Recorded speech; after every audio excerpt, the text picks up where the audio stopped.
Assalamualaikum warahmatullahi wabarakatuh. Kita kembali lagi dengan satu cerita ataupun satu kisah ataupun satu segmen yang diminati ramai, iaitu Misteri Tempat Kerja Part 2. Ya, kita kembali lagi. What's up guys? I hope you all semua sihat. Ya, terima kasih siapa yang dah menonton channel pula. Maaf, sorry. Orang kata cerita Misteri Tempat Kerja Part 1. Terima kasih siapa yang belum subscribe sekarang, sebab orang kata kita kena naik lah follow kita punya subscriber ni. InsyaAllah kalau sampai 5k aku akan buat giveaway kepada pemenang, kepada korang-korang semua lah yang subscribe. Okay, kata tak apa lagi, mari kita ke cerita yang pertama. Boom. Okay, untuk cerita yang pertama ini, cerita ni dihantarkan melalui Instagram yang bernama Suhana. Suhana. Dia kata, Assalamualaikum Fiknas. Saya Suhana, berumur 19 tahun. Sekarang ni saya tengah bekerja di salah satu tempat di Ampang, ataupun dia bagi alamat ni rumah pula. Tempat kerja dia ni dekat Sunway Velocity. Yang mana duduk Ampang tu mesti kenal lah, Sunway Velocity. Velocity pun boleh City tu dekat Taman Maluri. Dia kata ada satu kejadian tu.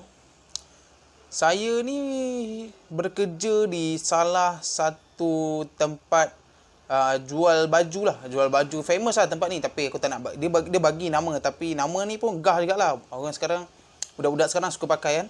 Tapi kita nak menjagakan image tempat tu, aku tak nak beritahu. Dia kata pada satu malam tu, dia waktu tu shopping pun tu nak tutup. Dia pun nak kemas-kemas apa semua. Tiba-tiba sebelum dia nak tutup dia punya kedai tu, dia terdengar satu bunyi dentuman ataupun satu bunyi hentakan yang seolah-olah macam ada orang sedang mengamuk dalam kedai dia. Dia pun macam apa benda ni kan. Lepas tu dia talik pun boleh tarik balik dia punya tu. Dia masuk alam. Dia tengok ada apa-apa pula. Aku dengar bunyi tadi ni. Tak apa. Dia pun pusing. Bila dia pusing, dia jalan 2-3 tapak, dia terdengar ada orang yang memanggil nama dia. Contoh, Suhana, Suhana. Seolah-olah macam tu. Lepas tu bila dia pandang ke belakang, dia tengok tak ada siapa di belakang. Okey, dia macam okey tak apa. Tiba-tiba sebelum dia dia keluar, dia tutup roller shutter tu, dia dah kunci, dia jalan. Dia baru teringat dia punya barang tertinggal dekat dalam kedai tu. Dia macam, Allah, macam mana aku boleh lupa barang aku ni tak apa, dia beranikan diri, dia patah balik apa semua. Dia masuk balik dalam kedai tu. Sebelum dia nak tarik roller shutter dia naik ke atas, bila waktu dia buka mangga tu, seolah-olah dia terdengar ada seperti di dalam kedai tu seperti orang berbual, macam bercakap macam tapi dalam bahasa yang tidak dapat difahami. Bila dia macam tu, dia macam siapa pula dalam kedai aku? Aduh. Bila dah habis dia baca, dia buka, dia tarik dia punya kata roller shutter tu. Alangkah terperanjat ni, bila dia buka je, dia ternampak satu sosok tubuh the black figure sedang berdiri di salah satu sudut di tepi rak tu. Bila dia nampak, dia macam apa benda ni? Sebab dalam kegelapan, mata kita ni akan, kalau kita berdiri yang gelap pun, orang lain akan nampak kita, dia mesti macam itu siapa tu kan. Seolah-olah ni macam tu. Bila dia tengok, dia pejamkan mata dia mula membaca Bismillahirrahmanirrahim, Alhamdulillahirabbil alamin arrahmanirrahim. Dia membaca surah Al-Fatihah sebanyak mana yang dia boleh. Selepas tu dia buka mata, dia tengok benda tu dah tak ada. Lepas tu dia jalan pergi ke cashier ataupun kaunter tu. Bila dia nak ambil dia telefon dia, dia dekat telinga dia seolah-olah ada bunyi orang macam segar dia. Contoh macam pah. Seolah-olah macam tu. Bila dia terperanjat, dia macam dia tengok. Masa tu dia kata ketakutan tu dah selubungi diri dia. Lepas tu dia dah macam takut apa semua. Dia tiba-tiba bila dia tengah takut dia ternampak kawan dia yang satu kerja dengan dia sedang berdiri dekat depan pintu masuk tu. Seolah-olah berdiri macam ni. Dia macam, weh, aku panggil nama samaran lah kan. Susah sangat ni. Kawan-kawan kan tersasyul saya kan. Aku bagi nama dia Ita lah. Ita. Dia ambil phone dia dia buka, dia tutup dia shutter apa semua. Weh, Ita, aku takut tu. Kawan dia hanya berdiam sambil berjalan. Dia macam tu. Tapi si Suhana ni pun dah mengah-mengah. Ita, kau tahu tak tadi aku nampak benda makhluk hitam tu dekat dalam bina. Sedang Suhana ni berbual, dia nampak reaction Ita ni seolah-olah macam tak indah tak indah je bila dia cakap. Contoh macam bila kau contoh untuk kau cakap dengan kawan kau lah, kau tahu. Tapi dia tak ada tak ada tak ada. Dia diam je. Bila dia tanya, kau okey tak? Dia tak toleh ke belakang dia macam kau okey tak? Lepas tu kawan dia kata, Lepas tu sedang nak keluar kat shopping mall tu, ada Pak Gad lah, orang kata security yang jaga kan. Security. Dia kenal security ni pun, kau cik, balik ke? Balik. Oh. Lepas tu baik-baik balik. Jangan lupa baca-baca. Ya pakcik. Lepas tu bila Suhana ni macam baca-baca. Biarlah, biasalah orang tua. Sekali waktu dia dah masuk kereta tu, dia nak reverse, telefon dia berbunyi. Trut trut trut trut trut trut trut trut.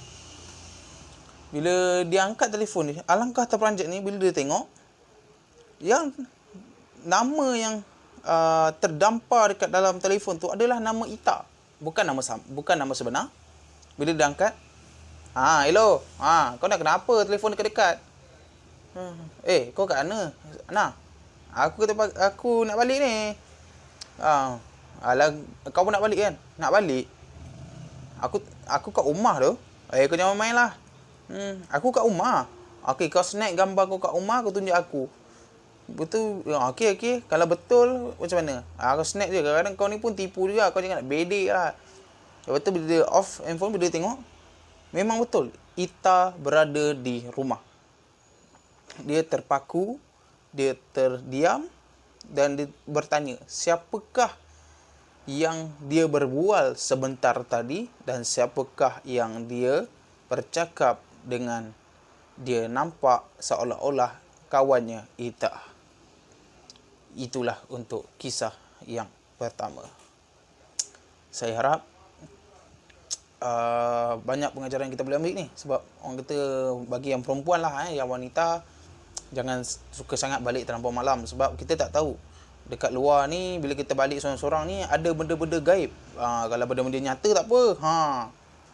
Ini benda-benda gaib. Seolah-olah macam jin ni ada di kategori jin betina dengan jin jantan. Selalu ni IQ perempuan ni jin apa ni orang kata jantan lah kan. Macam tu. Dia akan menyerupai seseorang ke apa ke kekasih ke, seolah-olah dia macam nak dengan benda tu, dengan orang tu. Saya nasihatkan jangan balik terlampau malam, sebab awak tu perempuan. Sebab apa-apa boleh berlaku. Lain macam lelaki. Kalau lelaki ni apa-apa berlaku, dia boleh settle sendiri walaupun benda-benda kecil. Tapi kalau benda-benda besar tu memang tak boleh lah. Bergantung pada kekuatan dia. Itulah untuk nasihat saya cerita yang pertama. Sebelum kita lanjut ke cerita yang kedua, saya minta sangat-sangat. Saya dah naik muka selamat tak panjang tau. Subscribe channel saya, like channel saya, komen kat bawah lepas ni nak video apa, saya akan turuti. Sebab saya ni orang kata dah pening dah nak memikirkan lepas ni tajuk apa. Kalau anda bagi cadangan tu maknanya saya dah ada topik. Lepas ni saya boleh cari cerita. Kan. Okey, itu orang kata advice lah, nasihat. Okey, jom kita lanjut ke cerita yang kedua. Okey, untuk cerita yang kedua ni, orang kata cerita dia pendek je. Orang kata malam ni saya tak dapat nak buat video terlampau panjang sebab malam ni saya agak penat sebab saya baru balik daripada Subang ke Shah Alam, Shah Alam ke Kelang, Kelang ke Ampang. On the way balik. Saya dah penat. Hari ni saya terlampau penat sebab saya ada kerja-kerja yang saya perlu buat dekat sana sebab orang kata ada masalah-masalah, dan dekat Subang ada majlis perkahwinan, dekat Shah Alam ada saya nak jumpa kawan-kawan apa semua, banyak saya nak. Okey, hari ni saya buat video pendek. Saya harap anda faham lah para pendengar di harapan 97 FMC. Macam MJ12 pula. Okey, jom kita. Yang kedua ni nama dia Airil. Nama dia Airil. Dia kata, Assalamualaikum. Sebab tu dia hantar cerita melalui email. Email. Dia kata, Assalamualaikum, Fitness Channel. Saya ni Aril. Tapi susah sangat lah Aril aku panggil. Aril. Saya ni berumur 20 tahun.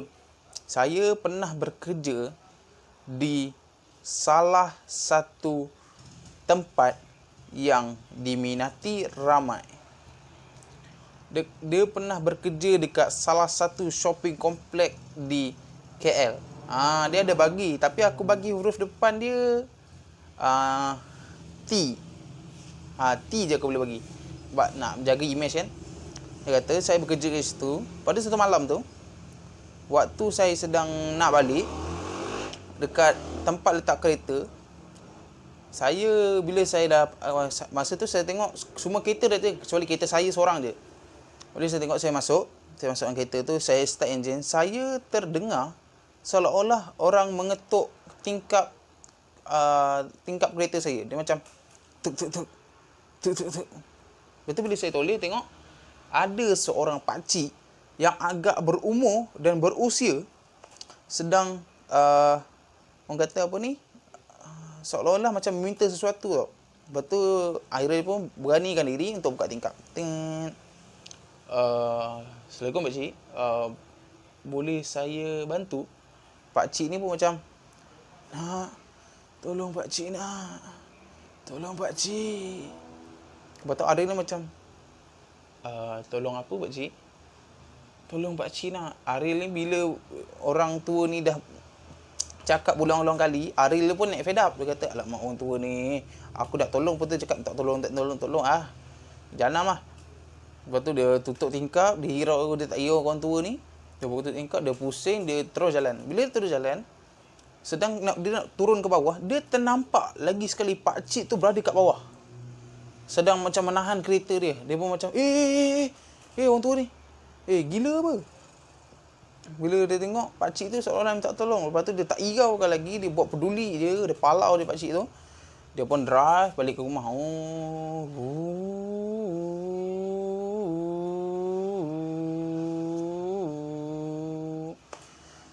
Lepas tu bila sampai dekat rumah dia, kat tempat multi-story kapak